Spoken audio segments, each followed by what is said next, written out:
O pessoal que estava lá atrás, meu, já pegou o pãozinho já meio frio, já pegou o peixe meio frio, mas quem estava sentado pertinho já pegou o pão ali na hora, ali, ó, quentinho. E o que eu estou querendo falar com isso? Pão é a palavra, pão é a revelação, pão é a presença, amém? Então quanto mais pertinho você está aqui, mais você vai ter uma concentração, foco, entendimento melhor daquilo que a gente quer falar aqui nessa manhã. Amém? Amém. Figurante está aí, né? Glória a Deus. Chegamos no último dia, amém? Amém? Amém? Vocês estão felizes? Mais ou menos, né? Queriam ficar eternamente aqui, né? Mas uma coisa que vocês precisam entender: a segunda-feira vem. A segunda-feira chega. Seria muito bom, né? Que ficássemos aqui eternamente, nesse ambiente da presença, brincando, falando de Deus, ouvindo a palavra, louvando. Mas a segunda-feira chega. A segunda-feira chega para todo mundo. E o que vai diferenciar a nossa segunda-feira é se aquilo que nós escutamos nesses dias todos conseguimos colocar em prática. O que vai mudar a nossa semana a partir de amanhã é o quanto dessas palavras que vocês ouviram hoje aqui está fundamentando a sua vida. Amém? Amém? Então, vamos recapitular aqui o que foi falado durante esses 3 dias. Primeiro dia, entendemos o que é Hinene. Amém? Entendemos que o eis-me aqui, o eis-me aqui ou estou aqui, não tem a ver só com uma realidade de localização, amém? Mas com uma entrega total de fidelidade àquilo que nós estamos dizendo sim para o Senhor, amém? Precisa ser algo integral, precisa ser de uma realidade verdadeira do nosso coração. Posso dizer, Senhor, conta comigo. Mas quando vira a esquina ali, você fala, não, Senhor, você escutou errado. Não conta comigo. E não é isso. Então, nós entendemos isso. Nós entendemos que Deus tem uma missão, amém? Porque até para nós compreendermos Hinene, até para dizermos eis-me aqui para quê? Então, nós construímos que primeiro que Deus tem uma missão. Existe uma missão de Deus, amém? Que é a Mission Dei, missão de Deus. E o que é a missão?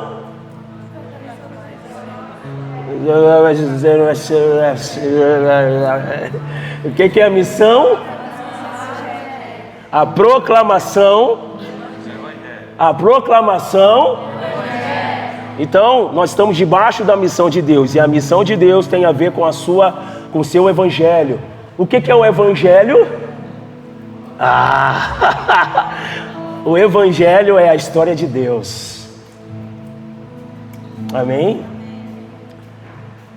O evangelho é a história de Deus. É a história de um Deus. E a partir desse evangelho ele resolveu nos alcançar por meio desse evangelho, através de vida dos homens que proclamaram esse evangelho, e por causa dos homens que proclamaram o evangelho, hoje nós estamos aqui. Então nós trabalhamos esse aspecto, falamos sobre isso. Falamos sobre que antes do eis-me aqui, era necessário termos uma visão da glória de Deus, para que no meio da caminhada a gente não venha pecar, errar o alvo. Mas quando nós temos a convicção, quando a visão de Deus nos afeta, dificilmente desviaremos. Isaías, antes de Isaías capítulo 6, era um profeta que estava submetido a uma liderança governamental da terra. Alguns estudiosos vão dizer que Isaías tinha parentesco, como nós falamos, com o rei Uzias. Então, um profeta profetizar dentro de uma condição onde o rei é da tua família, ninguém poderia tocá-lo. Então, quando Uzias morre, é como se a esperança, não só de Isaías, mas de todo o povo, decaísse, por conta daquilo que o rei Uzias construiu durante o seu reinado. Mas só que nós construímos que, ainda que o reino da terra seja removido, existe um trono no céu, um rei no céu, que jamais será substituído, que jamais será trocado. Esse reino não tem fim. Então, todos nós precisamos dessa experiência visionária. Quantos de vocês já sentiram a presença aqui nesse lugar? Amém? Levanta a mão, quero ver. Todos vocês sentiram algo aqui, amém? Só que eu quero dizer para vocês, existe mais. Não é só essa sensação. Não é só esse sentimento que você sentiu. Existe muito mais do Senhor aqui. Existe muito mais do Senhor para vocês conhecerem. E quando eu falo desse tipo de experiência visionária que Isaías teve, que Paulo teve, que os profetas tiveram, enfim, é isso que nós estamos atrás desse lugar, porque isso vai fazer com que a gente de fato, cara, seja afetado assim de uma tal forma que a gente não vai mais olhar para trás. E aí, segundo dia, a Shirley falou sobre a afirmação da identidade de filho de Deus, a afirmação da filiação da identidade de filho de Deus. Esther, quando ela compreende o senso de urgência e de missão que estava sobre ela, então agora ela para de contabilizar o quanto pode perder e sofrer. Muito pelo contrário. Por quê? Porque Esther estava debaixo de uma missão que era muito maior do que ela. Então nós precisamos entender que nós estamos debaixo de uma missão que é muito maior do que nós. Por que Deus te faz prosperar? Porque Ele quer usar isso em prol da missão dele. Por que Deus quer abrir porta para você? Porque Deus quer te colocar num lugar aonde essa porta você será alguém que irá influenciar esse lugar. Porque Deus coloca um desejo no seu coração. Você lembra de José, da história de José? Não foi José que sonhou sozinho aquele sonho. Não foi algo do coração de José. Foi Deus que fez José sonhar aquele sonho. Só que se Deus conta todo o processo que José ia passar, ele não ia conseguir. Eu duvido. Foi jogado num poço pelos irmãos, numa cisterna. Foi vendido pelos irmãos, foi caluniado, foi preso. Isso tudo por causa de um sonho, cara. Mas um sonho que tinha as identidades de Deus sobre a vida dele. E que no final ele compreendeu isso tudo. No final. Agora, se Deus contar toda a trajetória, a gente vai desistir no meio do caminho. Mas entende que toda a trajetória talvez de luta, dificuldade, é que Deus está trabalhando em nós. Porque toda luta, e eu sei que vocês enfrentam luta. Eu sei que vocês enfrentam as batalhas de vocês. Mas essas batalhas vencidas, elas se tornam pesos de glória. Amém? Ontem falamos sobre que, se entendemos que é nele, entendemos que a revelação da glória de Deus precisa a cada dia mais ser expressa na nossa vida. Entendemos o que é a missão de Deus e entendemos que precisamos ter uma identidade firmada para que a gente não perca a sensibilidade daquilo que Deus quer fazer conosco como missão. Então ontem nós entendemos que a partir disso tudo aquilo que está fundamentado sobre a terra não tem a ver com a gente. Nós não somos daqui, nós somos de lá, nós somos peregrinos. Então precisamos viver a partir de uma vida desprendidas dessa terra, amém? Amém? E quando a gente consegue viver uma vida desprendida daqui, dessa terra, é como se de fato o senso da eternidade já tivesse imprimido dentro do nosso coração. Você não vive como um consumista, entende? Muito pelo contrário, você vive debaixo de um propósito redentivo de Deus, entendendo que tudo que a gente tem aqui nessa terra é passageiro, vai passar. Ontem eu fiquei sabendo que uma vizinha da minha mãe, a gente foi criado tudo junto no condomínio, no prédio, faleceu. Fiquei sabendo pela uma postagem de um amigo que a mãe dele tinha falecido, a dona Cida. E isso traz para nós, a gente não está preparado para a morte, né, irmãos? A grande verdade é essa. A morte é a forma mais drástica, né, de uma separação da vida de alguém. Mas aqueles que estão em Cristo Jesus, eu tenho uma boa notícia para compartilhar com vocês, com nós outros. Mas a morte para o Filho de Deus não existe.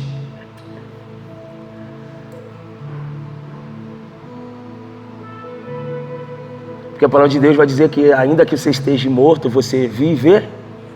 Então a morte para o crente é só um descanso, porque Jesus venceu a morte. Tragada foi a morte na vitória, amém? Onde está a morte, o teu aguilhão? Então a morte para o Filho de Deus, para o cristão, é como ela não existisse.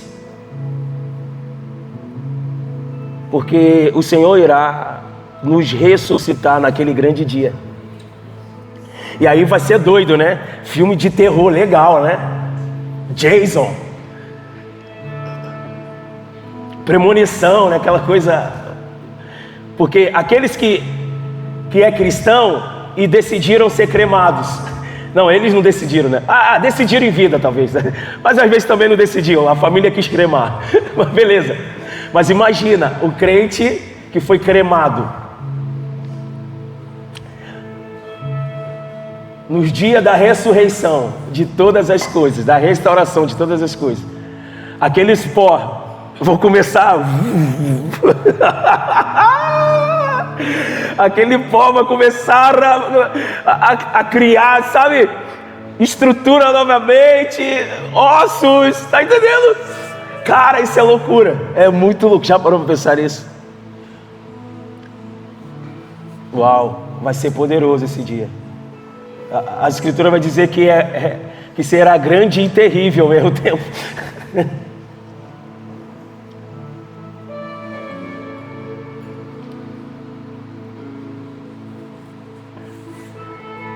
E aí sabe qual é o mais poderoso? Que a Escritura fala de uma história muito bacana. A história de Eliseu. Quando Eliseu morre, Eliseu morreu, e aí pegaram o rapaz e jogaram ele dentro aonde Eliseu estava enterrado. Pegaram esse rapaz que estava morto, jogaram ele aonde Eliseu estava enterrado. Sabe o que aconteceu com ele? Ressuscitou. Por que eu estou falando isso? Porque isso é o poder do Evangelho. Ele não só cura dor de cabeça, ele também ressuscita os mortos.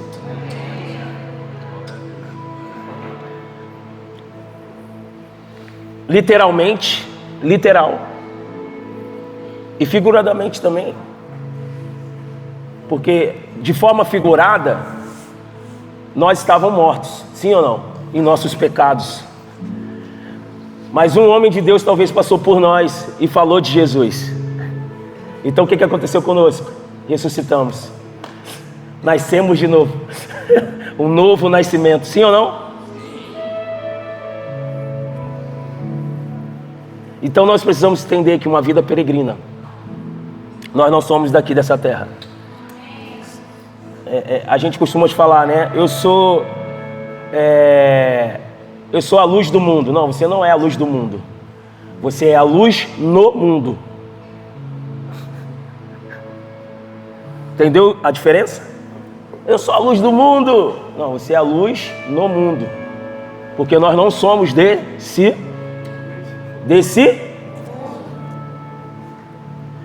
Nós somos a luz no mundo. João, no capítulo 1, vai dizer que nele estava a vida e a vida era a luz no mundo. Só que eles rejeitaram essa luz que veio ao mundo. E vai falar que essa luz, ali ele está falando sobre um momento de João Batista, que João Batista não era a luz, mas que veio para dar testemunho da luz. Ou seja, nós não somos a luz, mas viemos para dar testemunho da luz, amém? A fim de que todo aquele que reconheça, receba essa verdade, se torne também filho de Deus. Todos aqueles que creram, receberam, todos aqueles que o receberam e creram no seu nome, eles se tornaram filhos. Então existe um papel fundamental para nós. Nós não somos a luz, mas viemos para testificar da luz. E o que eu quero falar hoje, agora, é sobre se entendemos, Inene, eis-me aqui, entendemos que precisamos ser afetados por essa revelação, se entendemos que precisamos ter a nossa identidade firmada como filho de Deus. O computador bugou agora. Entendemos o que é ser peregrino, viver uma vida totalmente desprendida. Agora eu quero falar sobre nós manifestarmos isso. Eu quero falar sobre a manifestação dos filhos de Deus. Amém? A manifestação dos filhos de Deus.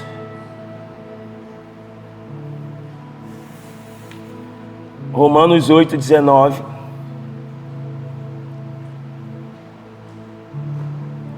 Diz assim: a ardente expectativa da criação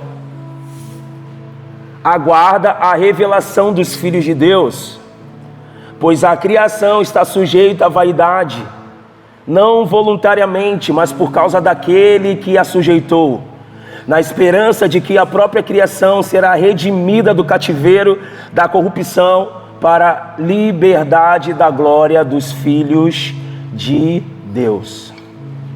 Vocês estão aí? Senhor, obrigado por essa palavra. Nos ajude a entender e a compreender aquilo que o Senhor quer comunicar ao nosso coração sobre isso. Nos ajude, Senhor Jesus, a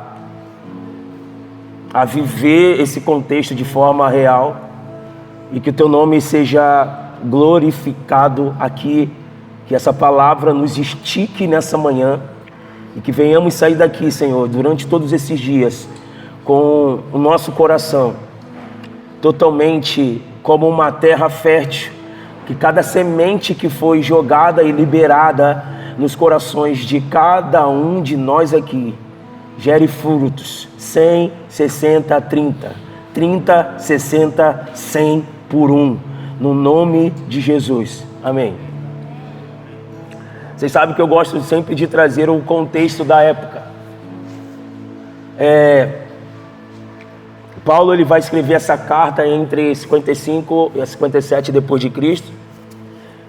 E durante a sua terceira viagem missionária, provavelmente está lá escrito em Corinto, a igreja de Roma era composta por judeus e gentios convertidos no centro do Império Romano, sob o governo Nero. E essa carta ela foi endereçada um pouco antes das perseguições que acontecia. Então, a situação dos cristãos em Roma era o seguinte: havia uma tensão cultural.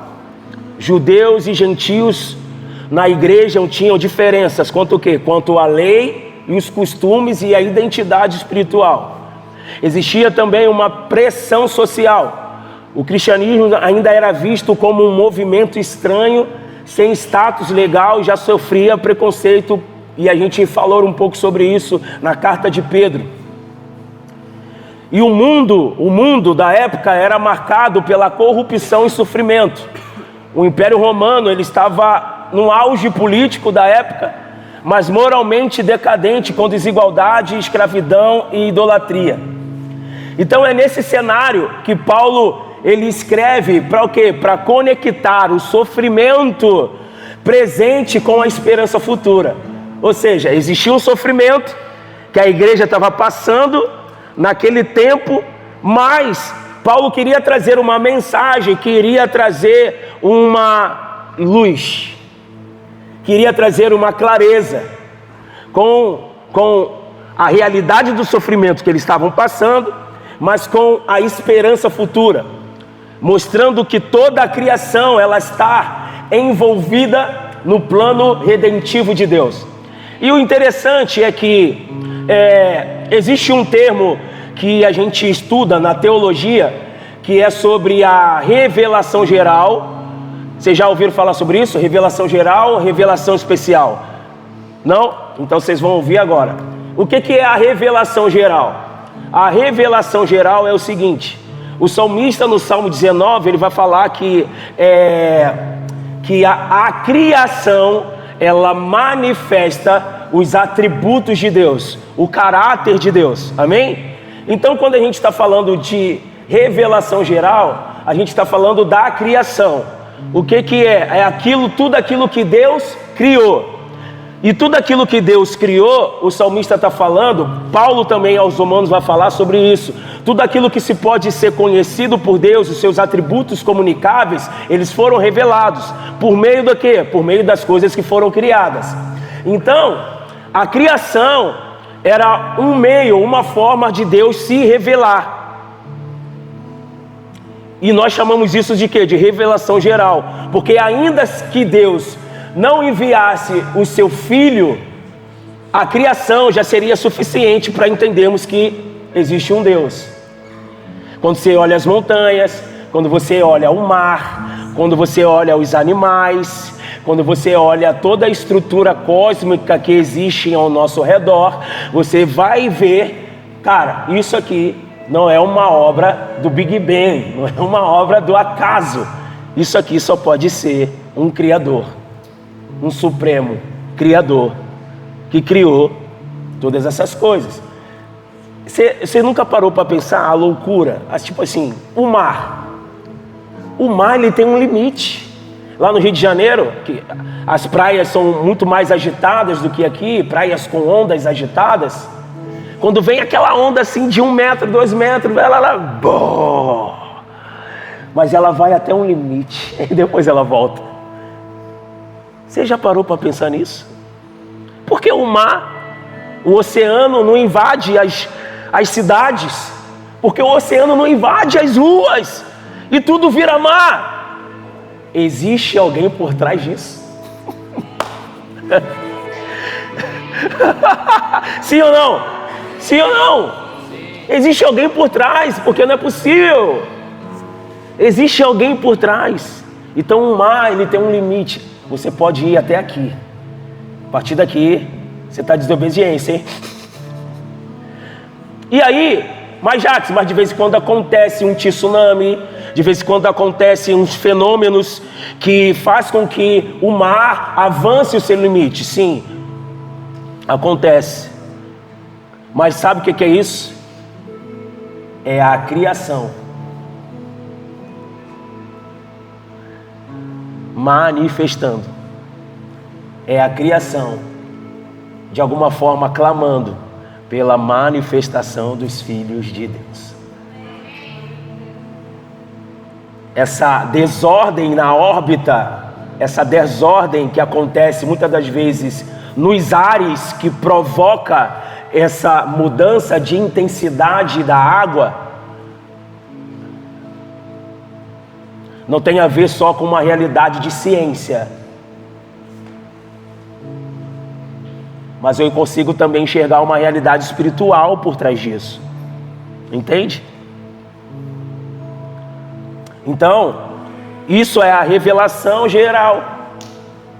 Ainda que o Senhor não enviasse o seu Filho, ainda que não existisse a palavra, ainda que não existisse aparições, a gente encontra na Bíblia teofanias, né? Na antiga aliança, Deus aparecia, Jesus aparecia como anjo homem Deus, aparecia a Abraão, ele apareceu a Abraão, ele apareceu a Jacó, e em determinado momento na Bíblia ele apareceu como um homem, como um anjo, como Deus, e falou com o homem na terra. Isso é teofania. Mas ainda que ele não enviasse nenhuma dessas aparições, a criação já seria suficiente para comprovar que existe um Deus. Isso é revelação geral. E o que é a revelação especial? A revelação especial é quando realmente Deus envia o seu Filho. João vai dizer que o Logos, o Verbo, se fez carne e habitou entre nós. Essa palavra habitou é tenda. Armou uma tenda no nosso meio. E sabe que isso é poderoso? Por quê? Porque João ele está escrevendo para judeus, amém? E para os judeus, Moisés tinha um significado muito importante, amém? É Bíblia. Eu estou inculcando Bíblia em vocês. É palavra de Deus. Ainda que se não consiga pegar uma compreensão total, mas uma hora essa palavra vai explodir dentro do coração de vocês, amém? Então pegue isso aqui. Então João vai falar que o Logos se fez carne, o Verbo se fez carne, a palavra se tornou carne e habitou. A palavra ali, habitou, é tenda. Então quando João está escrevendo e falando sobre que uma tenda, que ele é como uma tenda, ele está apontando para a antiga aliança, porque o povo judeu tinha um significado muito importante acerca de Moisés. Então antigamente era o que? Eles criaram lá no tempo de Moisés existia o tabernáculo, existia aquelas coisas todas, existia uma tenda, existia tudo um significado que tinha a ver com um apontamento futuro. Eu costumo dizer que tudo aquilo que era uma estrutura, na antiga aliança, tudo que era uma estrutura, na nova aliança se tornou uma pessoa, amém? Então tudo apontava para algo. Então quando João, escrevendo o livro, fala que ele habitou em nosso meio, armou uma tenda em nosso meio, ele estava aumentando o nível daquilo que é uma revelação do próprio Senhor, porque na época de Moisés, Deus vinha para falar com ele numa tenda. Deus vinha por meio dos sacerdotes, nos santos dos santos, amém? Então, ele está falando que agora Jesus está vindo em carne, está vindo em pessoa e vai morar com eles. Então isso é revelação especial, é a personificação, é o Verbo encarnado, aquilo que um dia falaram como uma aparição, como algo que para eles era momentâneo, como na antiga aliança. Paulo vai falar sobre isso em Coríntios, que no tempo da lei existiu uma glória como não seria no ministério do Espírito, porque a glória que aparecia no tempo de Moisés, ela era passageira, mas a glória que comunica na nova aliança é uma glória que não acaba, ela só aumenta, ela é progressiva, amém? Então está falando exatamente dessa pessoa, do Verbo, daquele que criou todas as coisas, porque o mundo foi criado por meio da Sim ou não? O mundo foi criado por meio da palavra. E quem é a palavra? Vamos lá, gente, quem é a palavra? Isso aí. Então o mundo foi criado por meio do Cristo.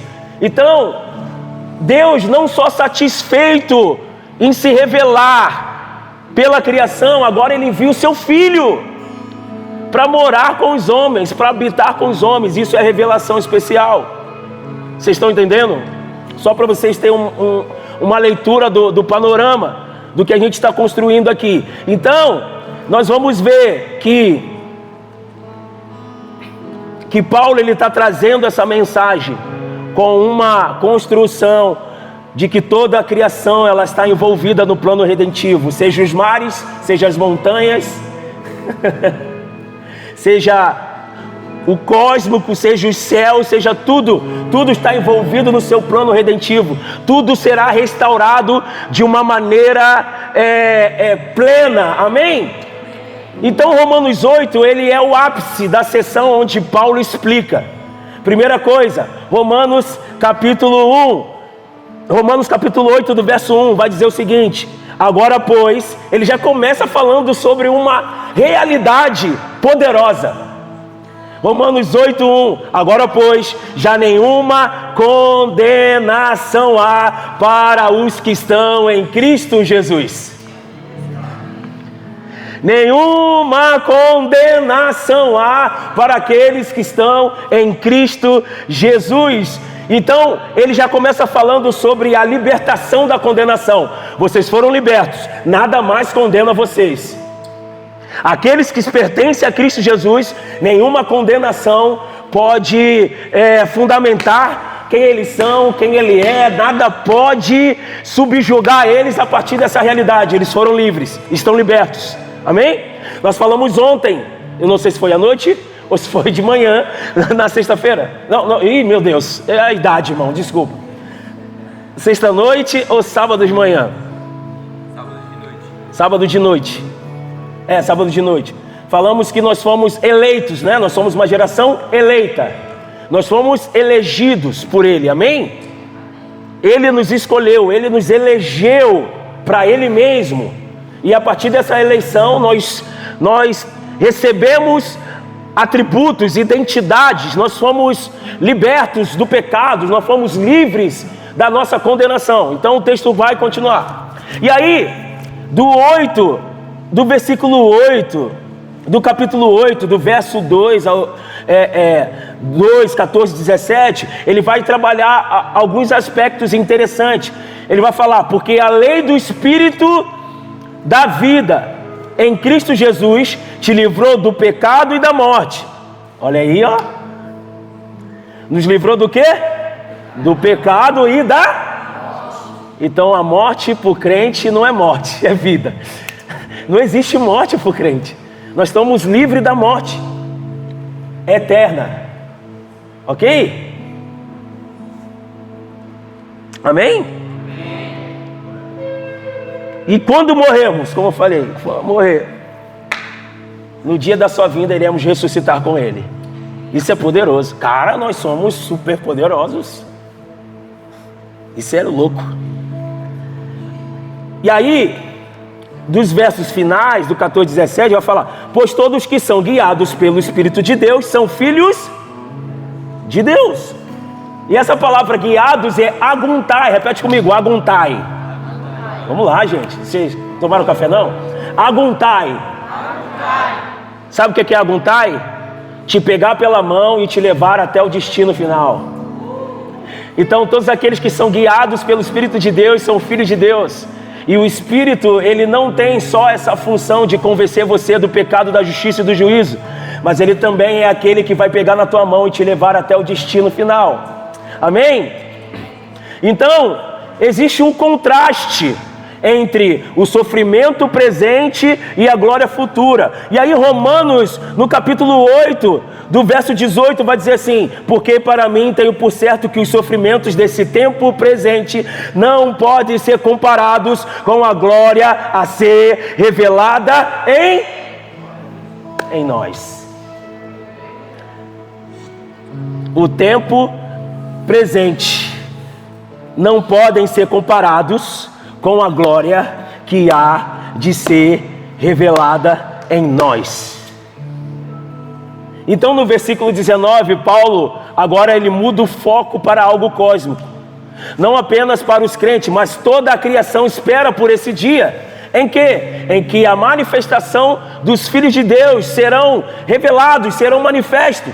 Então ele amplia a visão, mostrando que a redenção não é apenas individual, mas universal, afeta toda a ordem criada. Eu, você, o cósmico, a terra, tudo, o mar, tudo, todos estamos aguardando ansiosamente esses dias. Amém? E a palavra criação aqui é kítisis, Paulo não está falando só de anjos ou demônios, mas do mundo criado, natureza, cosmo, ordem material. Desde Gênesis capítulo 3, a criação ela foi sujeita à vaidade. Matoid, a palavra vaidade, que tem a ver com inutilidade, frustração, sofrendo corrupção por causa do pecado humano. Então, desde Gênesis, a queda do homem criou esse fragmento na terra, esse fragmento na vida do homem, esse fragmento no cosmos. A queda gerou essa separação. E toda separação é morte, toda morte é separação. Então, isso é um problema desde Gênesis, desde a queda do homem. Aleluia. Só que a palavra manifestação é Apocalipse, que significa o quê? Descoberta, revelação, tornar visível o que estava oculto. O mundo está aguardando o momento em que os filhos de Deus serão plenamente revelados nesses dias.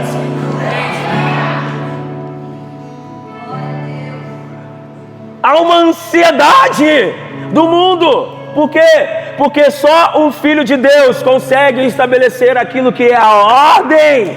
Porque a criação ouve a voz do Filho. Quando Jesus falou para aquela tempestade cessar, ela se submeteu. Por quê? Porque a criação ouve a voz do Filho.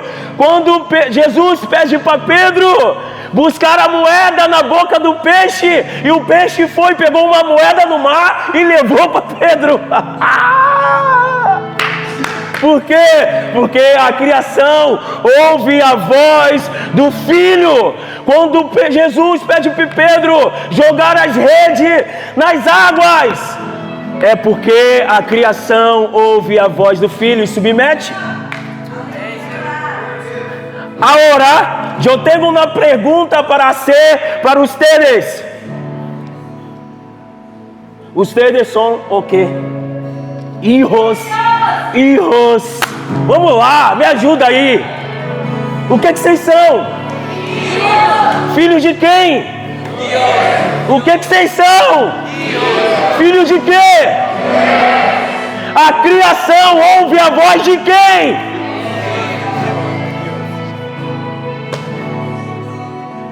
Então a autoridade que talvez você está buscando em alguém, ela está sobre você, sobre o Filho de Deus.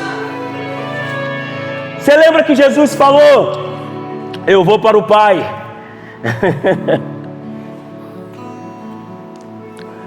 Mas vocês farão obras maiores do que a minha. E Jesus mente? Jesus mente? Então acho que ele falou sério. Que nós faríamos obras maiores do que a dele, cara. Ele: eu vou para o Pai. Mas fique tranquilo, que eu vou enviar o Espírito. Se eu não for, ele não pode vir. Quem é? Se eu não for, o outro não vem. Eu imagino os discípulos falando: cara, quem é esse outro? Porque se com Jesus aqui ele já colocou o mundo de cabeça para baixo, quem é esse outro? Ele falou: eu preciso ir, porque se eu não for, o outro não vem. E quando Jesus está falando que o outro, esse outro, a palavra original ali é outro de mim mesmo.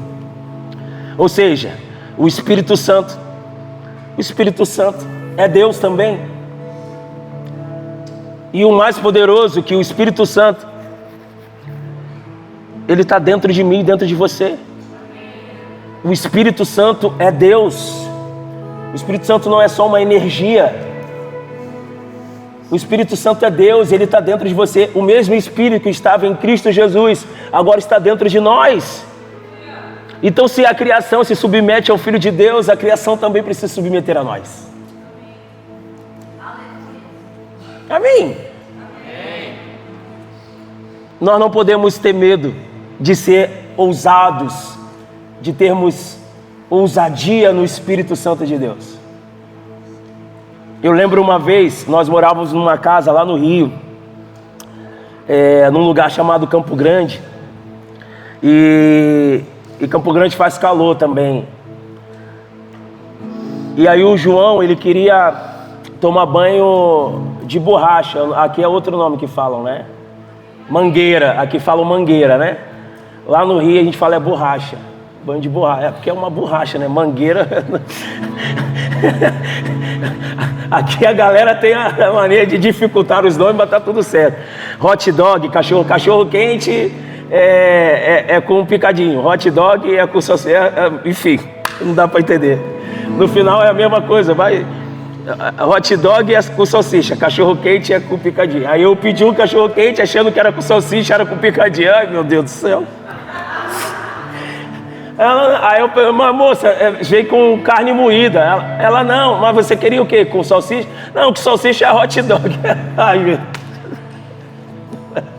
Aí eu falei, mas hot dog é o quê? É cachorro quente. Eu falei, então pronto.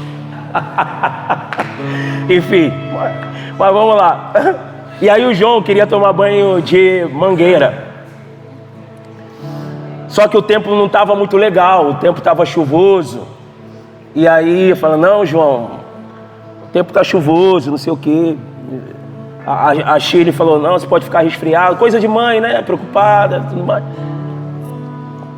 E aí ele foi, correu assim no cantinho, e ele olhou para o céu e disse assim, Jesus, cessa agora essa chuva, porque eu quero tomar banho de borracha. Vem sol porque eu quero tomar banho de borracha. Rapaz, eu ouvi aquilo ali, ainda que caísse um dilúvio, eu falei, ele ia tomar banho de borracha. Passou alguns minutos, o que vocês acham que aconteceu?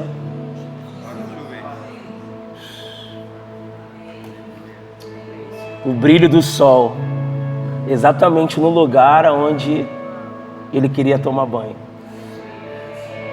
de borracha ou de mangueira. João João está com 9 agora, eu acho que ele tinha 5 anos, acho, por aí.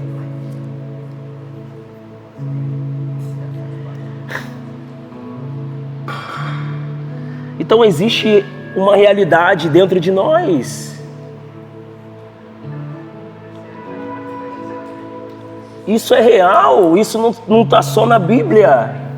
Isso pode acontecer em nosso meio também. Vocês estão comigo? Amém. Então, ainda que a gente esteja vivendo num mundo de contraste, dor, esperança, sofrimento, mas existe uma promessa. Paulo está nos lembrando que o drama da redenção é maior que a história humana. Ela envolve toda a criação. Há um som no universo. Há um som no universo. Não existe um silêncio, mas há um som. E esse som é um gemido. Esse som aponta para algo inevitável, o quê? A glória vindoura. Então a gente percebe, existe um cenário cósmico. A criação em expectativa. A ardente expectação. E sabe o que significa isso? Esticar o pescoço. A ardente expectação. Sabe o que a criação está fazendo? Esticando o pescoço, esperando os filhos se manifestarem, esperando os filhos trazer ordem. E é muito interessante, quem espera a criação e toda a ordem criada, desde o céu até a terra, o que espera? A manifestação dos filhos de Deus, o momento que serão revelados em glória como herdeiros do reino. Então, se a natureza, escute isso, vive na esperança, como nós que já recebemos as primícias do Espírito, não viveremos?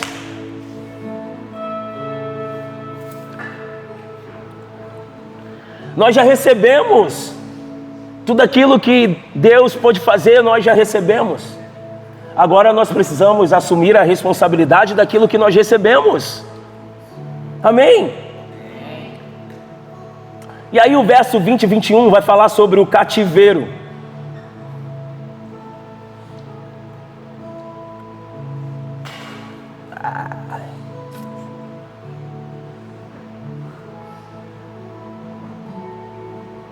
Vai falar sobre o cativeiro da criação, submetida, mas em esperança. Submetida ao quê? A vaidade, a queda de Adão, como nós falamos aqui, que afetou tudo. E a sujeição, ela não foi definitiva, ela foi em esperança, porque o objetivo não é destruição, mas libertação. A criação participará da libertação da glória de Deus. Então a esperança não é fuga do mundo. Tem muita gente que quer fugir da realidade, quer fugir do sofrimento, quer fugir da dificuldade. A esperança não é fuga, mas a renovação do mundo. Não esperamos escapar, mas reinar com Cristo na nova criação, amém?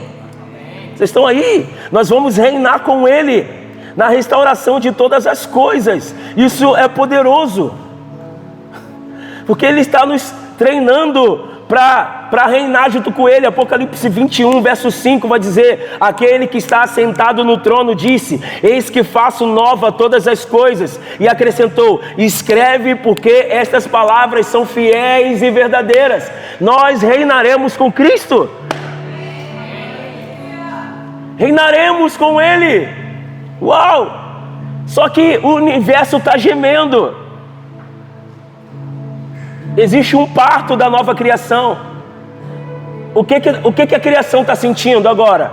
Dores de parto. Vocês nunca vão saber o que é isso. Só quando estiverem casadas, terem filhos e terem parto natural.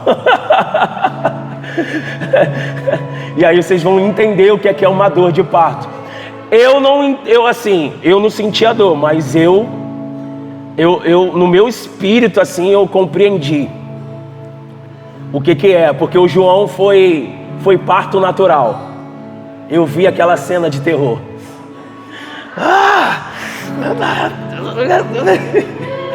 Aí eu parto mas antes vem as contrações, o gemido, as contrações. Só que as contrações, embora sejam umas dores que incomodam bastante, mas é um sinal de que algo melhor está vindo aí. Vamos lá, me ajuda. É um sinal de que algo glorioso está chegando, amém? E a minha oração é que vocês sintam um pouquinho essas dores de parto em prol da missão de Deus.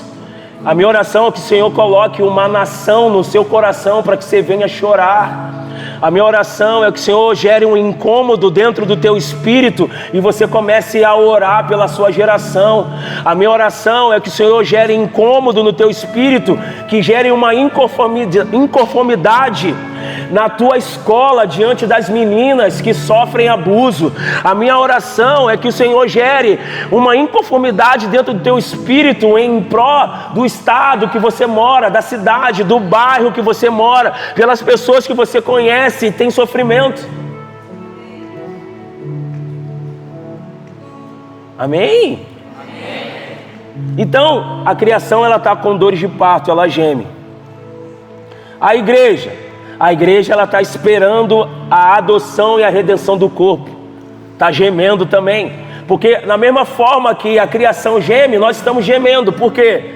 Porque nós estamos vendo as realidades do que está acontecendo no mundo. E quem não sofre com isso está insensível demais, né? Nós estamos vendo as catástrofes que estão acontecendo. O que aconteceu agora na Venezuela. Pessoas enterradas lá nos escombros. É isso, acho que eu falei certo. Escombros. Então assim, isso afeta a gente. Isso faz com que, isso faz a gente gemer, chorar. Nós estamos gemendo também.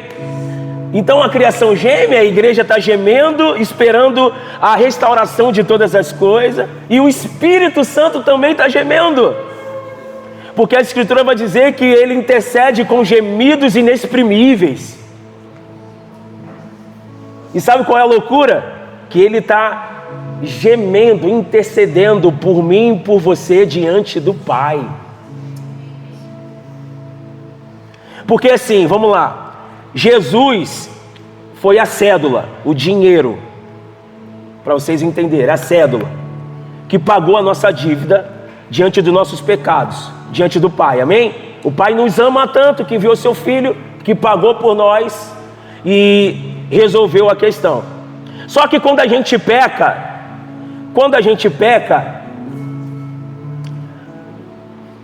qual é o lance? Juízo, né? Quando a gente peca, é como se Deus já tivesse vindo com a espada para nos matar. Aí Jesus chega, opa, peraí! Eu paguei, Pai, você me enviou por causa dele. E ao mesmo tempo, dentro dessa realidade, o que está acontecendo dentro de nós? O Espírito está gemendo, intercedendo diante do Filho, para que o Filho chegue diante do Pai e fala: Pai, graça e misericórdia, você me enviou por eles. Graça e misericórdia. Graça e misericórdia. Entende? Só que o Filho de Deus, ele não vive pecando. Pecado é um acidente no Filho de Deus. Amém? É um acidente. O Filho de Deus não vive pecando. Um pecado, quando acontece, é um acidente. Em algum momento eu perdi o alvo, igual a Alice ontem, a Alice. Perdeu o alvo, perdeu o propósito. Alice na peça, tá, gente? Para quem não... Alice, nem não sei se tem alguma Alice aqui, mas Alice da peça. Então é um acidente, porque nós estamos caminhando, e nesse caminho que está sendo construído é um caminho a cada dia mais de santidade, de santificação, aleluia. Então a criação geme, dores de parto, não de morte. Nós gememos esperando a adoção plena, a redenção do corpo. O Espírito geme, intercedendo por nós, segundo a vontade de Deus. O gemido é um som de transição, não de derrota. É um anúncio de que algo novo está prestes a nascer. Está nascendo, algo está nascendo, algo está nascendo, vai nascer. Aleluia. E deixa eu ser profeta aqui para você, Tarsila. Deixa eu ser profeta para a sua vida. Você vai ter esse gemido físico. Eu oro para que o Senhor abra sua madre, libere vida sobre a sua madre. Que você gere filhos, que você gere filhos, que você gere filhos, filhos que vai trazer a completude da missão que Deus colocou sobre a sua casa, sobre a sua vida. Sim, você vai sentir essa sensação de um parto, de um gemido, de que está doendo, mas que está vindo algo que vai trazer uma mudança geral sobre a sua vida, sobre a sua casa. Debaixo desse ambiente profético, eu quero liberar sobre você, sobre o seu ventre, um ventre fértil. Eu quero liberar também, o Valdo não está aqui, mas sobre a semente dele, que seja uma semente frutífera, que vai gerar filhos que tocarão as nações.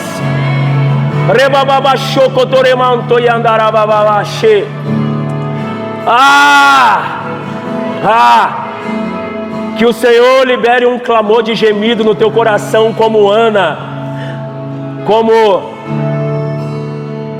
Rebeca. Dai-me filho, senão eu morro. Como Ana, Senhor, se tu me deres um filho, eu te dou. Entende? Vamos voltar aqui. Então, o gemido é universal. E quando a gente está falando da criação, a gente está falando de catástrofes, como eu falei, dores, desordem,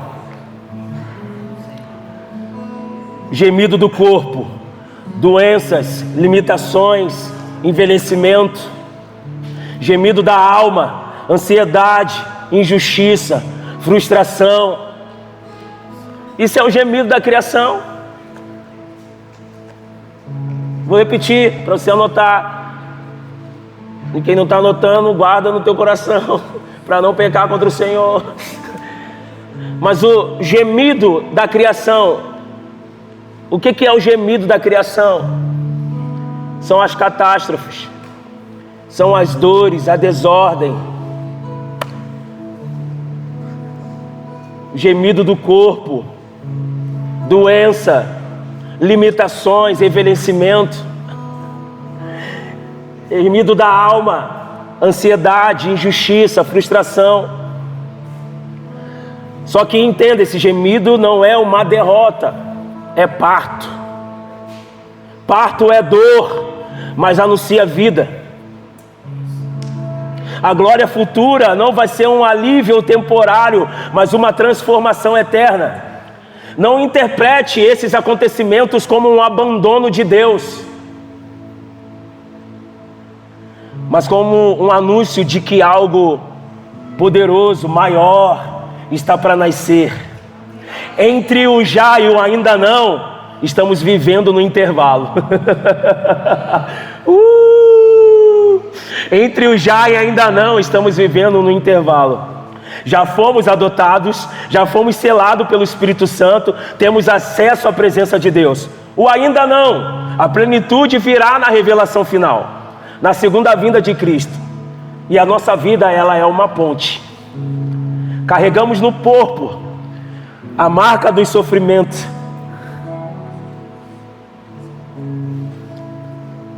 Carregamos em nossas vidas a marca do sofrimento presente, mas carregamos no espírito, pastora Marina, a certeza de uma glória futura.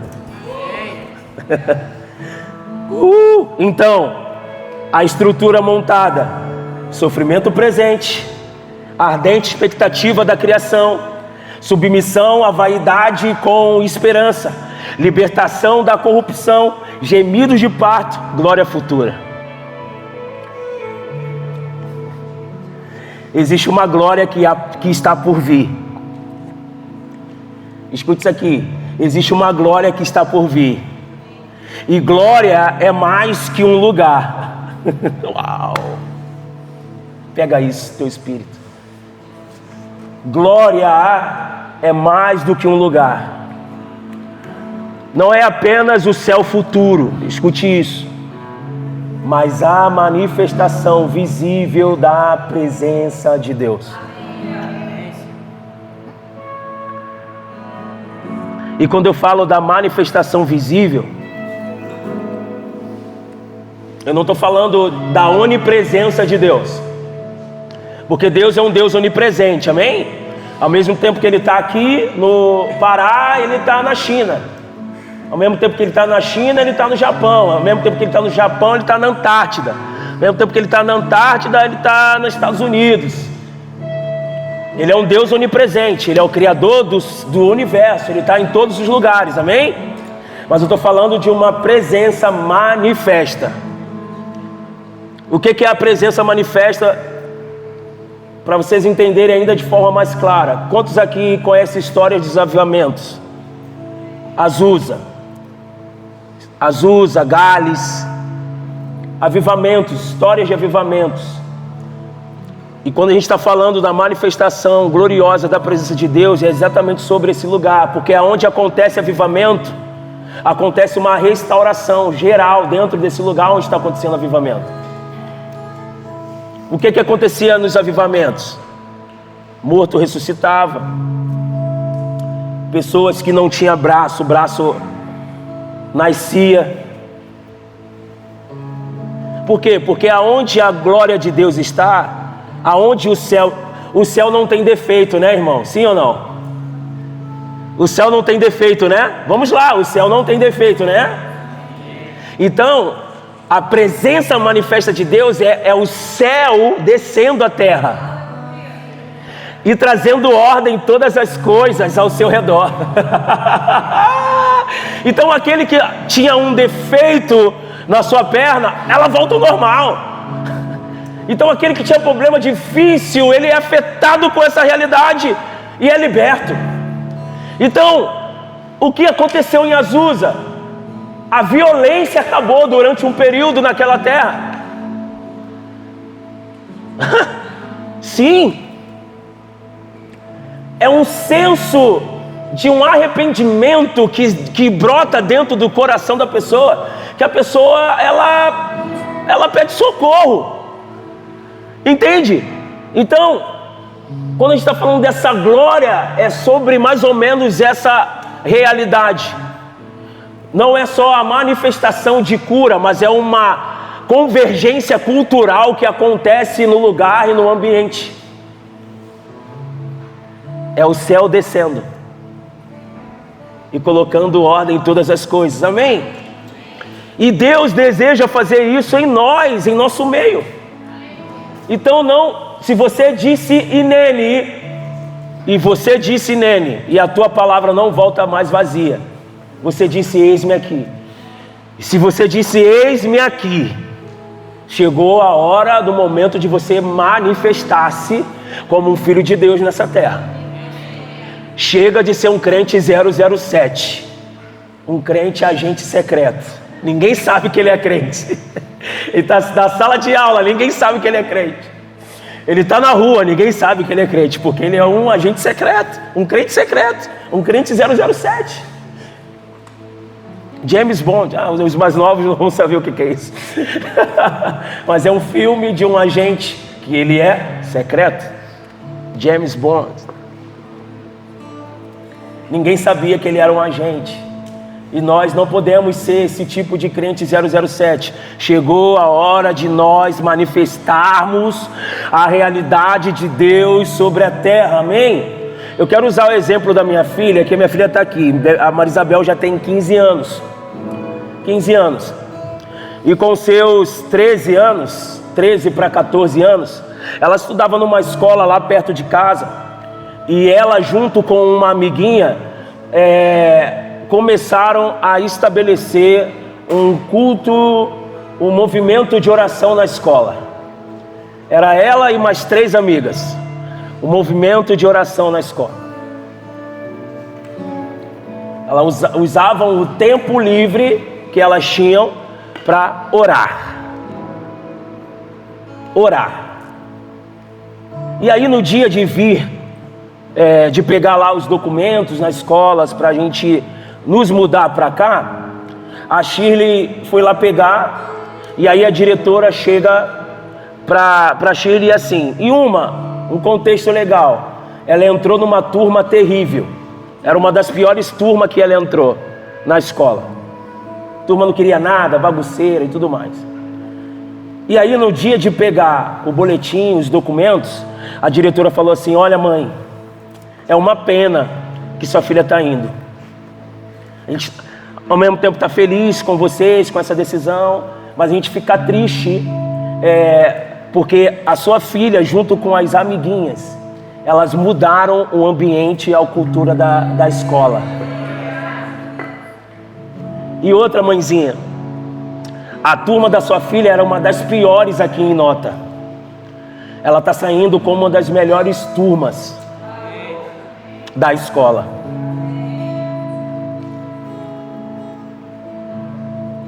De 13 para 14 anos. 13 para 14 anos. É só começar. Mas por isso que eu fiz o que eu fiz com vocês hoje de manhã. Esse aspecto da vergonha. Vocês precisam parar de ter vergonha e começar a ser sem vergonha diante de Deus, tá? Diante de Deus. Vocês conseguem. Vocês podem. Sejam ousados. Se aquilo que entrou dentro de vocês, se o Evangelho entrou dentro de vocês e marcou a vida de vocês, não sejam egoístas de não querer compartilhar isso que está mudando a vida de vocês. Amém? E aí, vamos lá. Essa glória, essa presença de Deus, ela vai ser através dos filhos. Vai ser através de nós. De nós. Só que esses filhos, escute isso. A palavra filhos ali é ruios. Filhos maduros. Mas já que eu só tenho 10 anos, só tenho 13, tenho 12, tenho 11, tenho 14, não importa, porque o posicionamento da Bebel com as outras meninas foi um posicionamento de um filho maduro, mesmo ela tendo 13 anos. Eu conheço muitos homens aí, muito mais velhos, que são infantis, e conheço jovens que são muito mais maduros do que homens mais velhos. Então os filhos maduros vão compreender essas verdades e vão se posicionar diante da sociedade. Amém? Então a criação não espera para os cristãos nominais, mas por filhos maduros, que carregam a natureza do Pai. Porque para vivermos essa glória, nós vamos precisar renunciar a algumas coisas. Exige uma renúncia. Como foi lido aqui por você, Paulo, ele carregava um currículo impecável, mas descartou tudo como lixo, como esterco. Para o quê? Para ganhar Cristo. Porque não há, repete comigo, não há manifestação de glória sem esvaziamento do eu.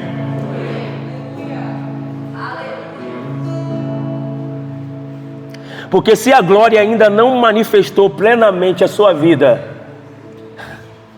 talvez ainda existem coisas ocupando o lugar de Cristo no seu coração.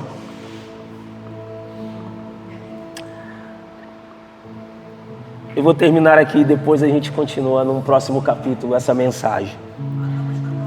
Hã?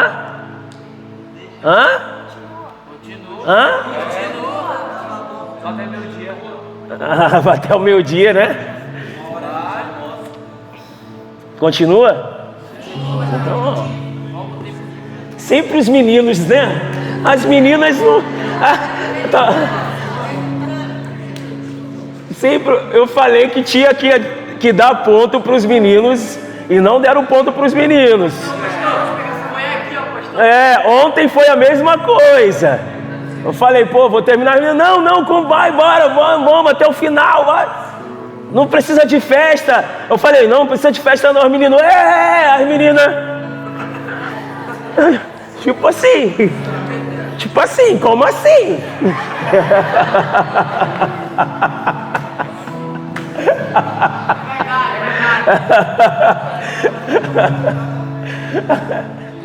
Ai, meu Deus. Então bora, então vamos.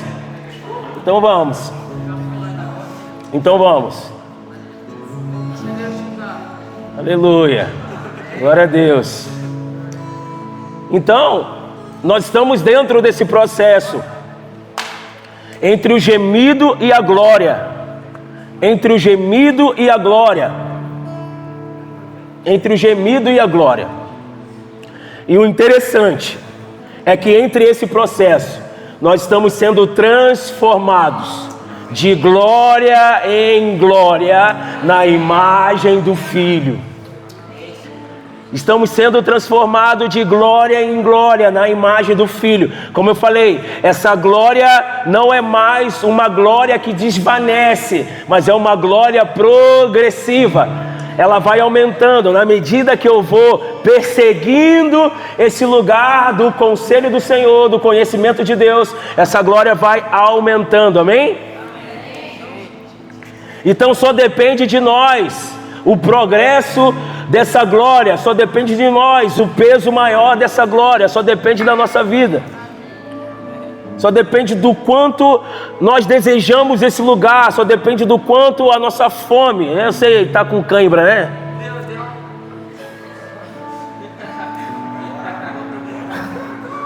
Estica a perna, mas pelo amor de Deus. Isso é falta de ferro, viu? Comer banana, bastante banana. Comer feijão.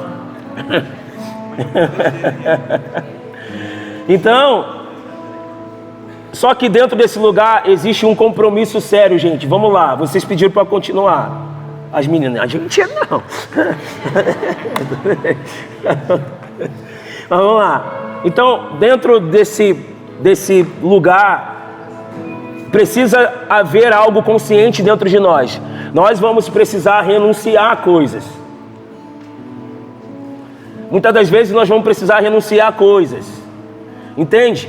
Quando Paulo fala, por isso eu considero tudo como perda, isso é uma decisão deliberada, não um impulso emocional. Ele decidiu realmente considerar todos os seus status, seus currículos como perda. Não faz sentido. Não, embora tivesse muito sentido, muito peso de autonomia, autoridade, de portas abertas, o currículo de Paulo. Só que ele fala, cara, isso aqui para mim não tem valor diante do pleno conhecimento de Deus. Entende? Porque nós precisamos entender quantos querem avivamento no Brasil. Quantos desejam avivamento no Brasil? Então existe um preço a ser pago. O avivamento de Gales começou com 4 jovens, 5 jovens, que olharam a realidade da nação e se conformaram com a realidade da nação. E um grupo de 4 a 5 jovens começavam a se reunir para orar, para que Deus mandasse avivamento sobre o país. Não é por muitas pessoas. Deus só precisa de algumas pessoas que estarão sedentas para que Ele manifeste essa verdade, pô. Mas tu está mais interessado que o teu time ganhe um campeonato, de que Deus venha sobre a terra, pô.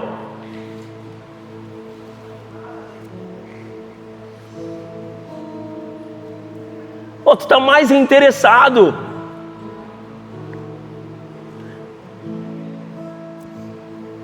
num casamento. Ah, eu quero casar. Fique tranquilo, irmão. Se tu não casar aqui, tu vai casar lá. Entendeu? Eu sempre falo isso. E com um marido perfeito, hein, viu? E sabe o que vai ser legal? Com uma galera de várias nações como convidados. A bodas do Cordeiro. Entende? Não estou falando que você não tem que orar por isso. Pode orar, ore por isso. Ore, Senhor. E olha, deixa eu falar um negócio para vocês. Nem tudo que reluz é ouro, viu? Às vezes vocês querem um Thor.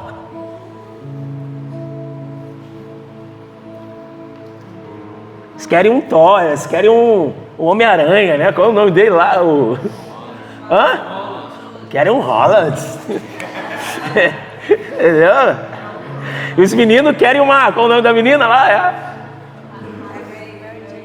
Não, Jandaia.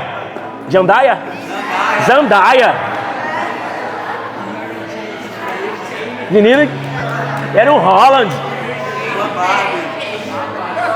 Querem uma... Oh, tá vendo? Ó, quando fala em namoro, ó como eles ficam, ó. Tudo ajeitadinho. Ó. Ei, foca aqui. Os meninos querem uma Zandaia. Querem uma... Entende? Nem tudo que reluz é ouro. Às vezes você quer uma pessoa, escute isso aqui, meninas. Às vezes você quer um cara bonito, moreno, alto, bonito, sensual, louro, do olho azul. Mas é um cafajeste.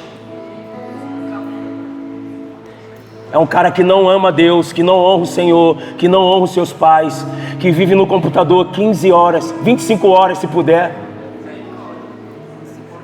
Fica só jogando videogame, não tem senso de futuro, percepção de missão, não tem. Mas porque o cara é bonito, né? Eu prefiro um feinho cheio de Deus.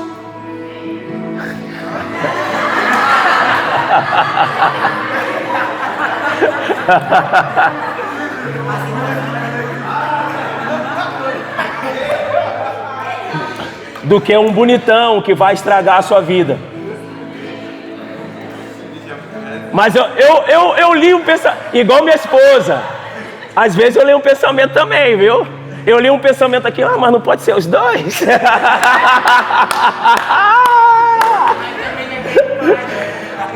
Eu tenho uma má notícia para vocês, meninas. Esses aí já casaram. Já são mais velhos, já casaram. Entende? E os meninos a mesma coisa. Eu prefiro uma menina, uma mulher que vai orar, que é cheia de Deus, que vai amar você, que vai te honrar, que é cheia do Espírito Santo, do que uma menina bonitinha que vai estragar a sua vida, vai acabar com a sua herança, vai acabar com a sua vida, literalmente. Tô dando a moral para vocês, hein, feios. Já são feios, agora só faltam ser cheios de Deus.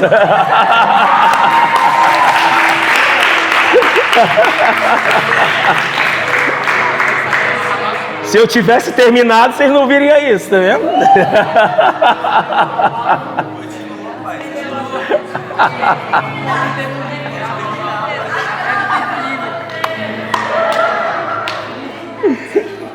Entende? É sobre esse lugar, cara. Ai, Jesus. Então, vamos lá. O lugar do processo é uma renúncia para que essa realidade se estabeleça sobre a nossa vida. O custo da glória é alto. É alto, mas é leve. O custo da glória é alto, mas é leve. Exige entregar status, opiniões, segurança humana, sua vaidade.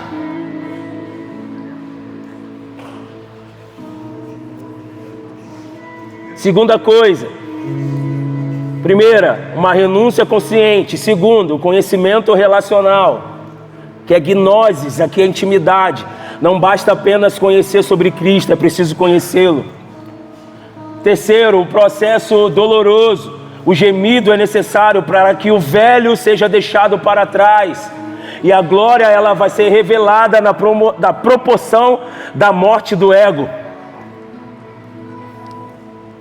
Então, entre o que dói e o que será glorioso, existe um caminho chamado processo. E a gente não pode queimar etapas. Não queime etapa na sua vida.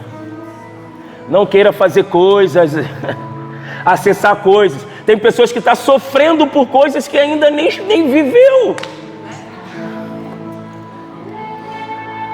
Está falando, já tá pensando em casamento, minha filha, esquece isso. Solteiros, cuidam das coisas do Senhor.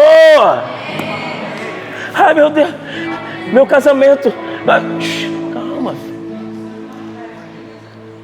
Meu Deus, o que eu vou trabalhar? Rapaz, você ainda está na terceira série.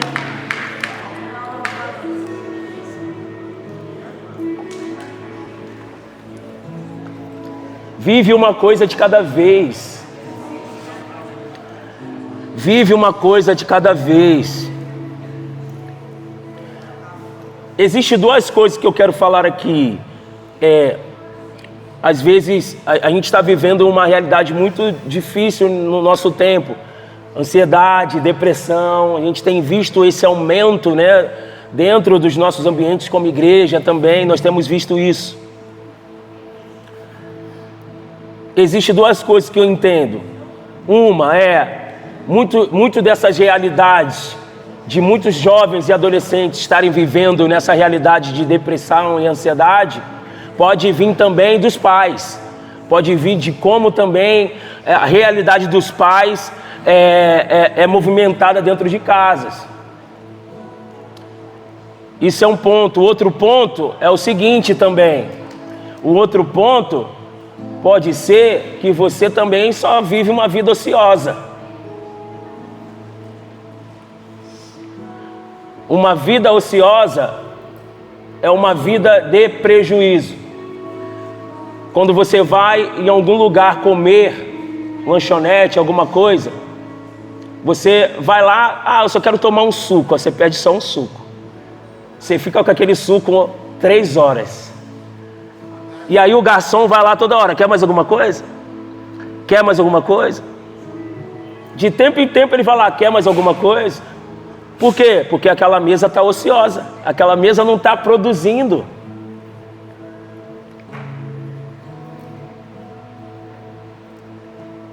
Então eu costumo dizer que o garçom é o espírito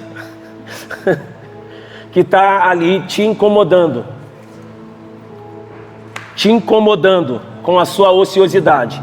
Ei, cara, sai daí. Ei, ou tu pede umas coisas, ou termina isso logo e vai embora, movimenta. Não está produzindo, entende? E tudo aquilo que é parado, água parada dá dengue.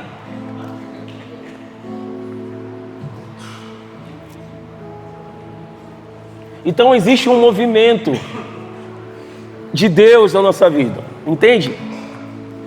E precisamos entender que a cada movimento de Deus existe um processo que você vai viver um de cada vez, para que você não entre nesse lugar de ansiedade, e essa ansiedade gerar uma depressão na sua vida, você ser um jovem ou uma jovem depressivo, sem brilho no rosto, sem alegria.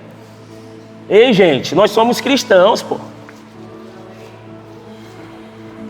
É sempre de cara burrada, de cara feia. Para com isso, pô. Sabe o que vai fazer a galera ficar bonita?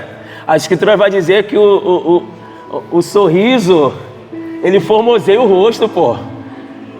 Aí dei a dica, hein? Entende?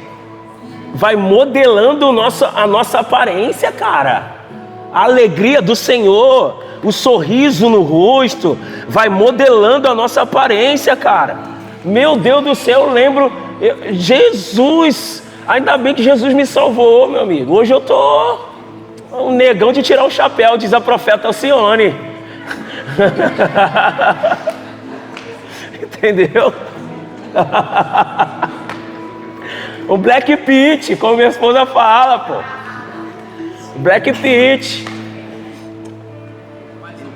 Mas isso é o evangelho, pô. É mais ou menos, mas eu já casei, mano. Corre atrás.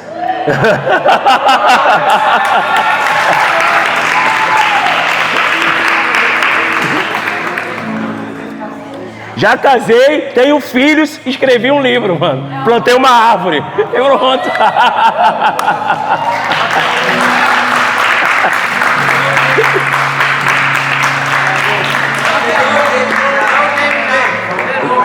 Corre atrás, mano. Áurea.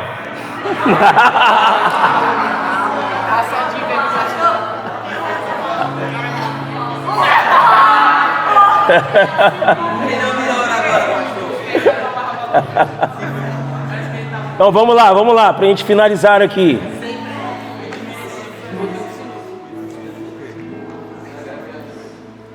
E Deus está tão conectado, né? Que você lê o mesmo texto que a gente está construindo aqui. Muito bom, muito bom. Muito bom. Então, a renúncia é necessária. O texto de Filipenses 3, 4, 8 vai dizer: bem que eu poderia confiar também na carne. Se qualquer outro pensa que pode confiar na carne, eu ainda mais. Circuncidado ao 8º dia da linhagem de Israel, da tribo de Benjamim, hebreus de hebreus, quanto à lei, fariseu, quanto ao zelo, perseguidor da igreja, quanto à justiça que há na lei, irrepreensível, mas o que para mim era lucro, isto não considerei perda por causa de Cristo. Sim, Deveras considero tudo como perda por causa da sublimidade do conhecimento de Cristo Jesus, meu Senhor, por amor do qual perdi todas as coisas, considero como refúgio, como esterco, o que você queira falar aí, para ganhar a Cristo. Então deixar o que é lucro segundo a carne, status, conquista, segurança humana, considerar tudo perda por causa de Cristo, é uma decisão consciente, eugeomai, de abrir mão até das coisas boas. É substituir pelo maior tesouro, o conhecimento relacional de Deus. Então a manifestação da glória só acontece em filhos maduros. Imaturidade exige renúncia. O que você pode renunciar hoje? Para conhecer ainda mais Cristo. Talvez é um tempo que você fica. Talvez você fica... E não há problema, escute isso aqui. Não há problema você assistir uma série. Não há problema você assistir um filme. Não há problema você jogar um jogo, um videogame. Não há problema disso. Mas o quanto de tempo você pode renunciar para ler mais a Bíblia um pouco? O quanto de tempo você pode renunciar para orar mais um pouco mais? O quanto de tempo você pode renunciar para você poder estar participando daquilo que está acontecendo dentro da igreja? O quanto de tempo você pode renunciar para você estar servindo na igreja, cooperando com os irmãos? O quanto de tempo você pode renunciar para começar a entrar num projeto que Deus quer estabelecer sobre a sua vida, para a sua escola, onde você estuda, na sua faculdade, na sua escola, no seu trabalho? Eu não sei.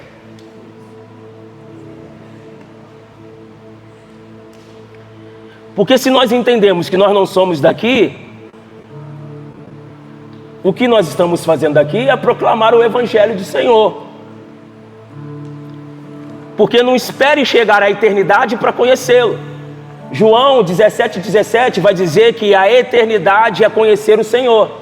Então nós já podemos viver a eternidade aqui e agora. Não, eu vou morrer e aí sim eu vou conhecer a eternidade. Não, a eternidade já pode ser conhecida agora. Agora. E como eu conheço a eternidade? A partir do conhecimento de Deus, do conhecimento de quem Ele é. Quanto mais eu vou conhecendo o Senhor, mais eu vou descobrindo o senso da eternidade, o que é a eternidade, uma vida de eternidade, entende? Porque essa relação, essa preparação da relação que nós temos aqui em terra, em vida, será a continuidade daquilo quando nós estaremos de fato na eternidade literal. Amém? Então aqui nós só estamos... Oi? Pode falar. Era sono. Hã? Sono. Então aqui nós estamos já experimentando desse lugar. Nós já estamos experimentando desse lugar. Amém? Amém? Porque, deixa eu dizer algo, e eu vou finalizar com isso aqui. Quem não aprendeu a perder por causa de Cristo, não estará pronto para manifestar Cristo ao mundo.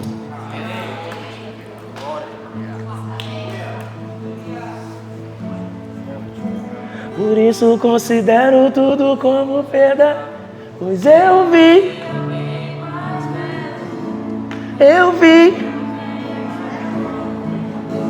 alguém. Por isso considero tudo como perda.